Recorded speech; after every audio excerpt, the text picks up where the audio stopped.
Hello guys, അപ്പം നമ്മളിന്ന് പോകുന്നത് നമ്മുടെ കണ്ണൂർ കായലോടുള്ള തലതിരിഞ്ഞ വീട്ടിലേക്കാണ്. അപ്പം എത്തിയപ്പോഴത്തേക്കും ദേവുട് ഇറങ്ങിയ മൂടി ഞങ്ങളെല്ലാവരും എക്സൈറ്റ്മെൻറ്റിലാണ്. ഞാനും അച്ഛനും അമ്മയും ദേവുടൊക്കെ എന്താണ് അതിൻ്റെ ഉള്ളിൽ ഉണ്ടാവുക, എന്തൊക്കെ കാണാമെന്നുള്ളൊരു എക്സൈറ്റ്മെൻറ്റിലാണ്. അപ്പം നമ്മൾ അവിടെ എത്തിയപ്പോഴത്തേക്ക് തന്നെ നമ്മൾ അത്ഭുതപ്പെടുത്തിയ കാര്യമാണ് ആ കാറ്. നമ്മൾ ദേവുടും അത് തന്നെയാണ് വിചാരിച്ചു നിൽക്കുന്നത്, ഇതെങ്ങനെ ഈ കാറ് മേലെ എത്തി. അവനൊരു എത്തും പിടിയും കിട്ടുന്നുണ്ടായിരുന്നില്ല. അപ്പോൾ ഞങ്ങൾ ടിക്കറ്റൊക്കെ എടുത്ത് അകത്ത് കയറി. നിങ്ങൾ ഇയാളെ നോക്കിയേ, നമ്മൾ എങ്ങോട്ട് പോകുമ്പോൾ നമ്മൾ തന്നെ നോക്കുന്നു. ദേവുടും അത് കണ്ടിട്ട് ഡാൻസ് കളിക്കുന്നതാണ്. പിന്നെ നമ്മൾ കണ്ടത് നമ്മുടെ ഇൻഫിനിറ്റി വെല്ലാണ്. പിന്നെ ഇത് നോക്കൂ ഗൈസ്, പിന്നെ ഇതാണ് നമ്മുടെ ഗാന്ധിജിയുടെ ആർട്ട്. എങ്ങനെയുണ്ട്? അടിപൊളിയല്ലേ? ഇത് നോക്കി നിങ്ങൾ ഇവിടുന്ന് കരയുന്നു, എന്നാ ഇവിടുന്ന് ചിരിക്കുന്നു. പിന്നെ അതൊക്കെ സംഭവം കാണിച്ചു. ഇതാണ് വൺ കോമ്പിനേഷൻ ഐറ്റം, നമ്മൾ പറക്കാണ്. സംഭവം അടിപൊളിയാണ്. പിന്നെ എൻ്റെ ആ ഗോസ്റ്റിൻ്റെ അന്നത്തെ ബ്രേക്ക്ഫാസ്റ്റ് ഞാനായിരുന്നു ഗൈസ്. പിന്നെ ഇത് നോക്കി നിങ്ങൾ, അച്ഛൻ വലുതായി അമ്മ ചെറുതായി, പിന്നെ അമ്മ വലുതായി അച്ഛൻ ചെറുതായി. ഇത് ഞാനും ദൈവം കൂടി ചെയ്ത് നോക്കി, അടിപൊളിയായിരുന്നു. ഞാനും ദൈവം കൂടി അവിടെ നിന്ന് എന്തൊക്കെയോ കളിച്ച് കൂട്ടുന്നുണ്ടായിരുന്നു.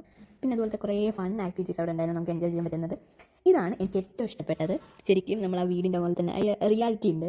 ഞാനും അച്ഛനും അമ്മയും ദൈവം കൂടി ചെയ്ത് നോക്കി. ശരിക്കും പറഞ്ഞാൽ ഇതെന്താണ് സംഭവം എന്നുള്ളത് നമുക്ക് ആദ്യം മനസ്സിലാവില്ല. പിന്നെ ഇത് ഞാൻ കാട്ടിൽ നടന്ന് എൻ്റെ പുലിക്കുട്ടീനൊക്കെ തൊട്ട് നോക്കി എൻജോയ് ചെയ്യാണ്. ദേവ് കുരങ്ങന്മാരോട് സംസാരിക്കാൻ പോയി. അവൻ വിചാരിക്കുന്നത് അത് ശരിക്കും കുരങ്ങന്മാരാണെന്നാണ്. ടാറ്റിയൊക്കെ പറയുന്നുണ്ടായിരുന്നു. ഫോട്ടോ എടുക്കേണ്ട സ്ഥലം കണ്ട നമ്മൾ വിട്ടുകൊടുക്കില്ലല്ലോ. അവിടെ നിന്ന് കുറേ ചറ ഫോട്ടോസ് എടുത്തു. പിന്നെ എനിക്ക് ഇഷ്ടപ്പെട്ട ഒരു സംഭവമാണ് ഇത്. ശരിക്കും അത് അയ്യോ ഡോറ് നീക്കി ഞാൻ അതിൻ്റെ ഉള്ളിൽ കൂടി അപ്രേതത്തിൻ്റെ പോസ്റ്റിനെ നോക്കുന്ന പോലെ തന്നെ ഉണ്ടായിരുന്നു അത് കാണുമ്പോൾ. നിങ്ങൾക്ക് തോന്നില്ലേ? പിന്നെ ഒരുപാട് അങ്ങനത്തെ ആക്ടിവിറ്റീസ് നമുക്ക് അവിടെ ഉണ്ടാവും. നമുക്ക് ഫോട്ടോ എടുക്കാനാണെങ്കിലും കുറേ സ്ഥലങ്ങൾ നമുക്ക് ഉണ്ടാവും.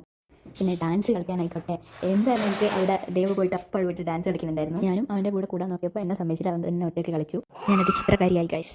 ഇതൊരു അടിപൊളി ഇല്യൂഷൻ അല്ലേ ഗൈസ്? എനിക്ക് നന്നായി ഇഷ്ടപ്പെട്ടു. അടിപൊളിയായിരുന്നു ഗൈസ് എല്ലാ ആക്ടിവിറ്റീസും. ഞാനിപ്പോൾ കുറച്ച് മാത്രമേ കാണിച്ചിട്ടുള്ളൂ. നമുക്ക് എൻജോയ് ചെയ്യാൻ പറ്റിയ കുറേ അടിപൊളി സംഭവങ്ങൾ അവിടെ ഉണ്ട്. നമ്മൾ ലാസ്റ്റിങ് പോന്നു.